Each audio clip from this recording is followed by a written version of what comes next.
রঙিন পাখি দেশে, যেখানে প্রতিটি পালক ছিল এক একটি রংধনু, সেখানে বাস করত অসংখ্য সুন্দর পাখি। তাদের গান আর কলরবে ভরে থাকত আকাশ। কিন্তু ছোট্ট অন্বেষা, যার পালকগুলো ছিল ধূসর আর সাদা, সে ভাবত, আমি কি যথেষ্ট রঙিন নই? সে অন্যদের মতো উজ্জ্বল ছিল না। একদিন অন্বেষা সিদ্ধান্ত নিল, সে খুঁজে বের করবে এই সব রঙের উৎস।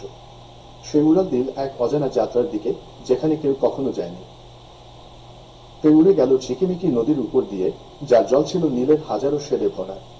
নদীর মাছগুলো ছিল জাদুকরী রঙের। তারপর সে পৌঁছালো এক গভীর জঙ্গলের ধারে, যেখানে এক জ্ঞানী প্যাঁচা বাস করত। প্যাঁচা তাকে বলল, রঙের উৎস তোমার হৃদয়ে আছে, ছোট্ট পাখি। অন্বেষা বিভ্রান্ত হলো, কিন্তু সে হাল ছাড়ল না। সে আরো উঁচুতে উঠতে লাগলো, মেঘের কাছাকাছি।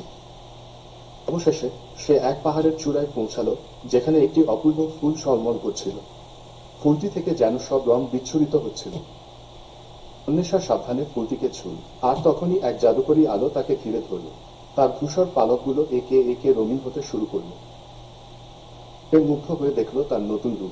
জ্ঞানী পেঁচার কথা তার মনে পড়ল। রং বাইরে নয়, তার নিজের ভেতরের সৌন্দর্যেই ছিল।